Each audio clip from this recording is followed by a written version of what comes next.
Hello everyone, welcome back to my channel. So আজকে তোমাদের সাথে আমি একটা চটজলদি ব্রেকফাস্ট রেসিপি শেয়ার করব। সাধারণত আমরা অনেকেই আছি যারা ব্যানানা অথবা কলা একদম খেতে ভালোবাসি না। স্পেশালি বাচ্চারা অনেকেই আছে যারা ফ্রুটসের মধ্যে ব্যানানাটা খেতে একদম পছন্দ করে না।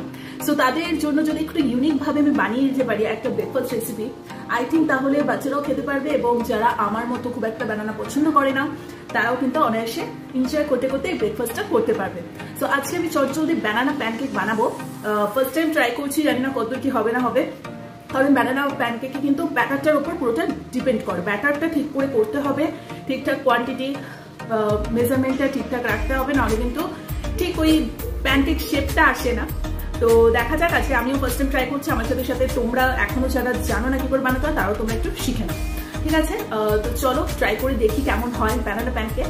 আর যদি ভালো লেগে থাকে অবশ্যই লাইক কমেন্ট শেয়ার সাবস্ক্রাইব করে দিও। আর নিজেরাও বাড়িতে বানাও, বানিয়ে ট্রাই করো, ট্রাই করে খাও এবং আমাকে কমেন্ট করে জানাও যে তোমাদের কেমন লাগছে না লাগছে। সো চলো বেশি দেরি না করে ব্রেকফাস্টটা। সো ব্যানানা প্যানকেক বানানোর জন্য ফার্স্টে আমি দুটো কলা নিয়ে নিয়েছি। আমি এখানে দুটো কলা দিয়ে করব, তোমরা চাইলে তিনটে চারটে যেরকম তোমাদের ইচ্ছে তোমরা নিতে পারো। তো ফার্স্ট টাইম যেহেতু বানাচ্ছি অল্প করেই বানাবো, তাই ফার্স্টে দুটো কলা আমি ছুলে নিলাম। এর মধ্যে আমি দুটো ডিম দেব।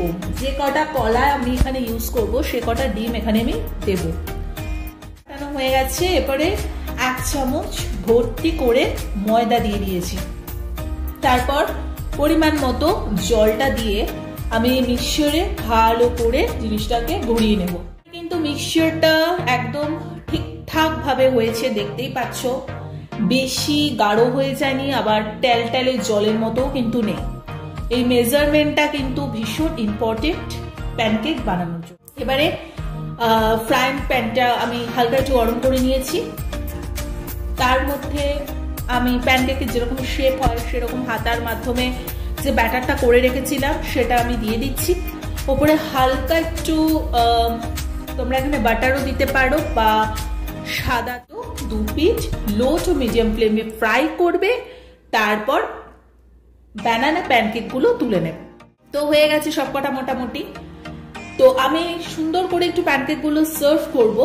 তার জন্য আমি একটা কাচের প্লেট নিয়ে নিয়েছি। তার মধ্যে মোটামুটি 3টে থেকে 4টে প্যানকেক একটার ওপর একটা সুন্দর করে রেখে দিয়েছি। এর ওপরে একটুখানি হানি আমি ছড়িয়ে দেবো। যদিও বা কলার মধ্যে যথেষ্ট মিষ্টি থাকে, আলাদা করে হানি লাগে না, তাও ডেকোরেশনটা যাতে বেশি সুন্দর লাগে তার জন্য আমরা অল্প একটু হানি এখানে দিয়ে দিতে পারি। এটা কিন্তু ভীষণ হেলদি একটা ব্রেকফাস্ট, জলদি একটা ব্রেকফাস্ট, আর দেখতেও কিন্তু ভীষণ ইয়াম্মি, কিন্তু ভীষণ টেস্টি হয়েছিল। সত্যি কথা বলতে আমরা কলা কিন্তু আমার মতো অনেকে আছে যারা খেতে একদম পছন্দ করে না, স্পেশালি বাচ্চাদের একদমই ভালো লাগে না। তাদের কিন্তু চটজলদি মায়েরা এরকম ব্রেকফাস্ট বানিয়ে দিতেই পারো। তারা বুঝতেও পারবে না এর ভেতরে যে কলা রয়েছে, অথচ তারা কিন্তু দেখতে সুন্দর দেখে জিনিসটা সুন্দরভাবে খেয়ে নেয়। তো চলো আজকের মতো ভিডিওটা এখানে এন্ড করে দিচ্ছি। ভালো লাগলে লাইক কমেন্ট শেয়ার সাবস্ক্রাইব করে দিও। এরকমই ছোটখাটো বিভিন্ন টাইপের ভিডিও নিয়ে তোমাদের সামনে আসবো, আর ছোটখাটো আরো কিছু রেসিপি নিয়েও তোমাদের সামনে আসবো। তো তোমরাও বাড়িতে বানাও, খাও এবং আমাকে অবশ্যই কমেন্ট করে জানাতে ভুলো না যে তোমাদের কেমন লাগে। সো চলো আজকের মতো এখানে টাটা।